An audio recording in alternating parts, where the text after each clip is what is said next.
Welcome to the Thursday edition of Have a New Kid by Friday. In this session, we're going to talk about the ABCs that every parent must master. Acceptance, belonging, and competence. These are really important. You know, I'm telling you, having kids isn't easy. It's a major inconvenience, but there is a simple plan, and that's what we've tried to present in these first sessions. So I'll tell you, hang in there, and remember, the big day, Friday, is coming. Oh, and by the way, you're going to see some little vignettes. Any resemblance to you or your kids in these little vignettes is thoroughly coincidental.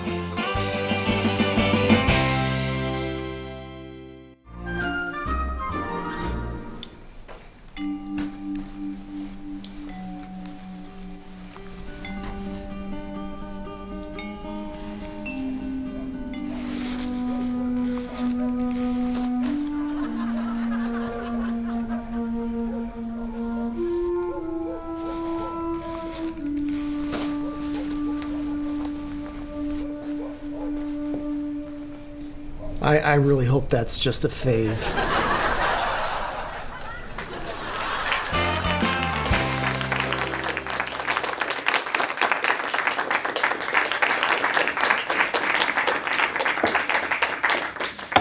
Hi, and welcome to the Thursday session. Have a new kid by Friday. Call this session, but what if I damage their psyche? What is their psyche? You know, I think of the couple driving home, they saw the therapist about their kid, and the woman, the wife, is in tears. What's wrong, honey? Well, didn't you hear what the doctor said? Our daughter has deep emotional problems. Well, the husband, being an engineer, says, what does that mean anyway?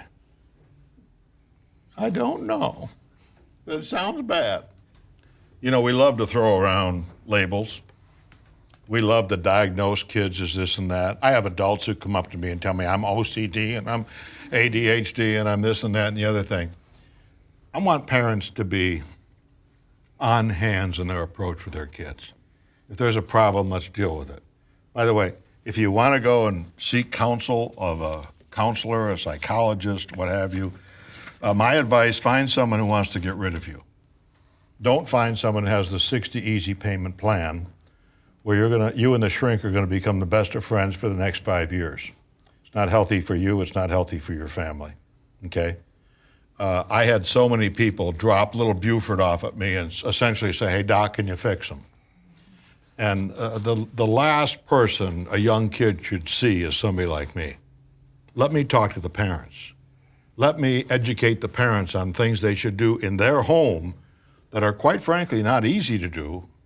But if you follow directions, you'll have tremendous results from doing what I suggest, and you can change behavior. So you can change a kid's behavior, whether they be 4, 14, or 24, quite frankly, in a matter of days, okay, days, if you will do things where the kids will see that, in fact, there's a different mom and a different dad in the house.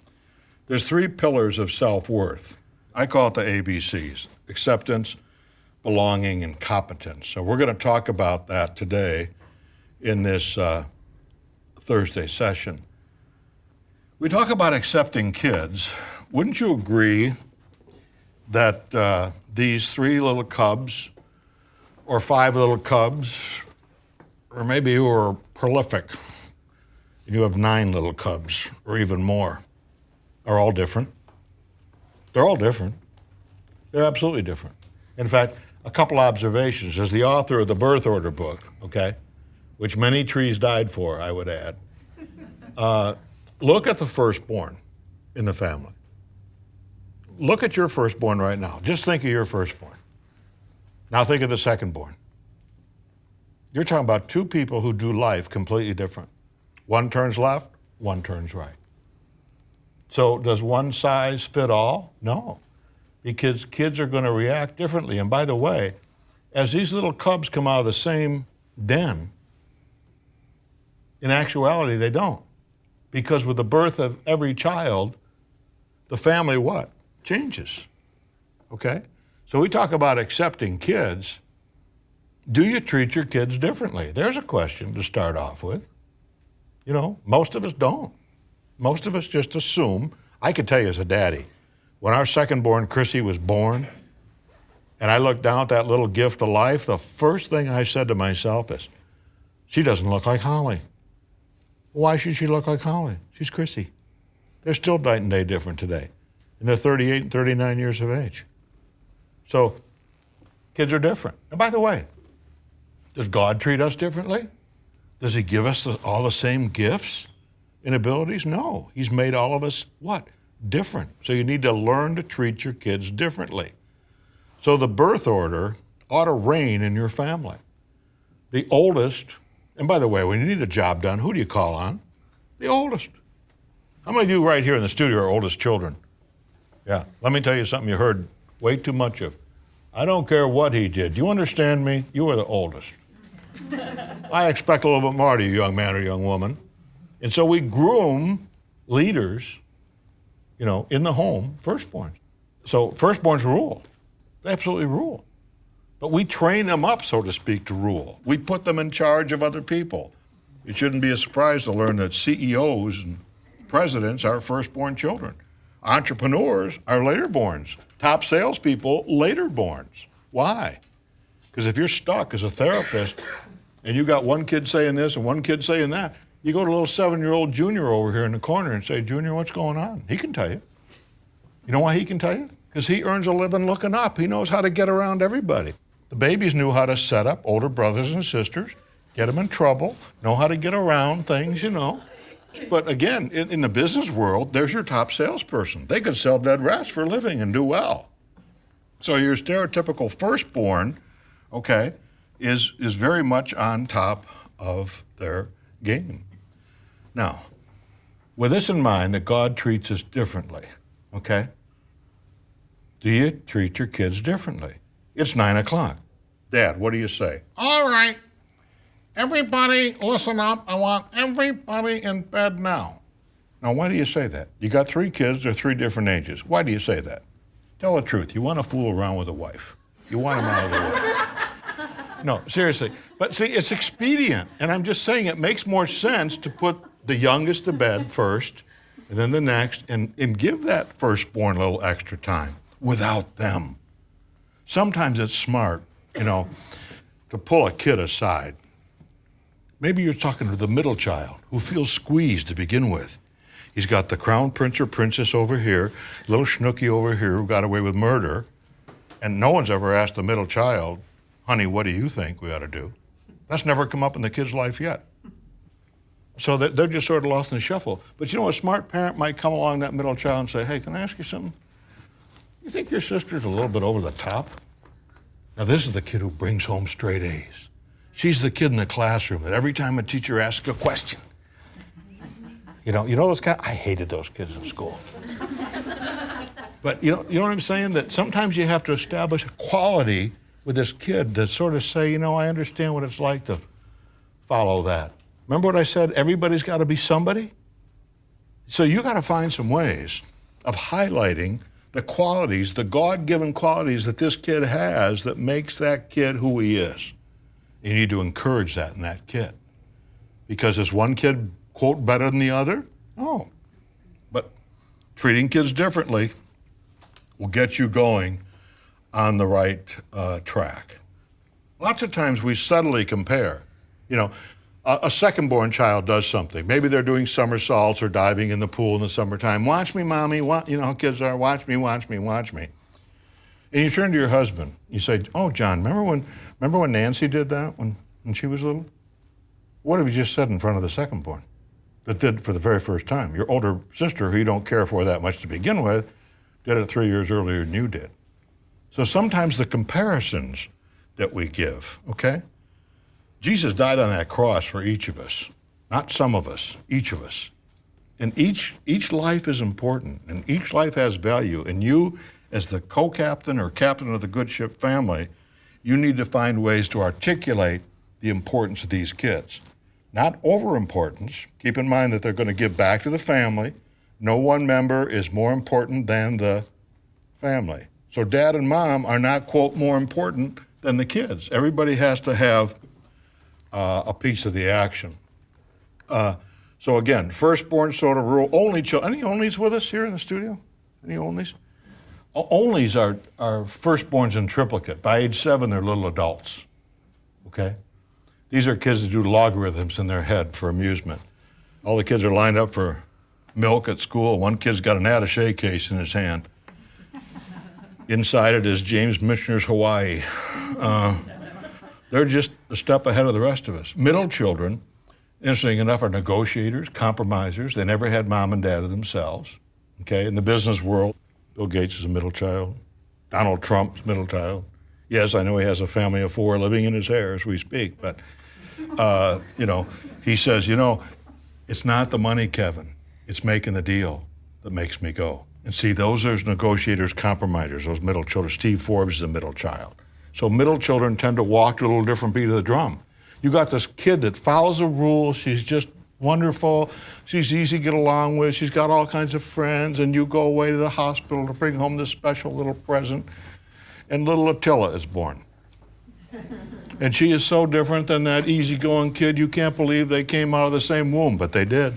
They're different creatures. And no 2 kids are the same. So you have to really be able to deal with this straight up as best you can. Now, doing things different with kids, sometimes you pay a price. And you have to have a sense of humor. I remember coming home and I brought my daughter, Chrissy, a little gift. I'd gone away, did a TV show, came home, brought home one gift. Well, Holly, where's mine? What'd you get me? Oh, honey, I didn't get you anything. This is for your sister's room. You didn't get me anything? No. Well, how come you got her something and you didn't get me anything?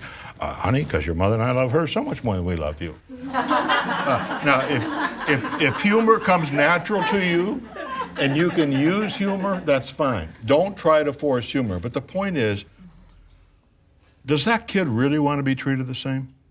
Holly, do you really want me to treat you like I treat your sister, Chrissy? Yes. Fine, your bedtime's now 8:30 instead of 9. Oh, I didn't mean that. Well, what did you mean? Well, I meant I'm a hedonistic little sucker who can't stand the idea that she's got something and I didn't. Because that's the nature of kids. They're hedonistic. They don't think about other people. They tend to think about themselves. And that's why God gave kids parents, so we can help temper that and teach them that other people are important, other people's feelings are important, and those kinds of things. So you need to be the semi-straight line. Notice I say semi-straight. You don't have to be the straight line, okay? Semi-straight line. Your kids, I talk about the teenagers start at age 11. Here's a teenager's life. And we've seen that in some of our little skits. You never let me do this. You never let me do that. What are we having for dinner tonight? Chicken. Oh, chicken. I hate chicken. I hate chicken. Oh, chicken is so gross. I hate chicken. 3 nights earlier, that same kid who hates chicken had 4 helpings of chicken. So the kids are all over the place, and all I'm saying is you have to be the semi-straight line so that the good ship family makes it through those tough waters of life. They're going to be all over the place, but you have to have that steadying ability. So what I'm saying is you have to learn to lighten up situations. What do you do when a kid slams a door in your home? What do most parents do? Don't you dare slam a door in this home, young man. I have parents tell me they take the hinges off the door and every other crazy thing in the world. Personally, a door gets slammed in my home. Honey, excuse me. Honey, what did that mean? Does that mean you're sick of living in this 4-bedroom home with all the amenities of life? That's what I'd say. Or if a kid rolls their eyes. Kids roll their eyes. They've rolled their eyes for centuries, okay? What do? People get exercise. Don't you dare roll your eyes. Oh, honey, do that again. Only do it in slow-mo, would you? Oh, that is good. It just lightens the moment. Don't be looking for trouble. Know who you're dealing with. They're weird. Kids are weird. And by 11, they're weirder than weird. They dress weird. They talk weird. They're cooler than cool. I mean, it's amazing. I go to some of the sporting events at our kids' school, and you're sitting there, you watch these little kids, 5th grade girls, 6th grade girls, and they hold each other's hands and they walk out like 2 little quail, And then you watch the boys come, and the boys always single file. Just trying to look just as cool as they possibly can be. And again, boys and girls, different. Do you remember what the boys did to you ladies when you were in 7th grade? They'd come up to you, and if they like you, they'd hit you, or they'd push you, or they'd make fools of themselves with 2 or 3 guys, and you would say to these guys, why don't you grow up? And what would the guys say? Do you remember what we used to say, guys? We'd say, we're trying to, with our squeaky little voices. So whether you're youngest, the middle, and oldest, and only, hey, we're all different. And you still have to parent those kids, but you're going to parent them a little differently. Keep that in mind, because each of these kids are in fact unique and different. Now, the B part is belonging. See, your kid's going to belong to something. And what's going to prohibit your kid from taking a hit from a kid at school that says, hey, be cool like me and take a hit of this. Smoke this, snort this, drink this, it's good for you. What is it in your family that's going to prepare your kid to say, no, that's not cool? I would suggest to you that making that kid feel important, that he's a somebody, that he belongs to your family, is life-changing for that kid. That gives him the strength to stand up and say no. The teaching that you've given him through the church, through Sunday school, through this is right, this is wrong. Those all add up to helping your kid make better decisions. I remember driving Hannah, our 4th born, to school one morning. It was about to be her birthday. I said, Hannah, let me ask you a question. If you got the most special birthday of all, she was like, maybe 8 or 9 years of age, what would that birthday be like? And she thought for a moment. She said, have all my family there. That's interesting for a 9-year-old kid. She didn't say, take me to the cheese breath rodents place. She wanted all her family there. When you think about the Leman family, she's number 4 or 5, born when Sandy was 42. And so from her reference point, a great birthday party would be what? To have all my family there. Because when she grew up, kids were away at college.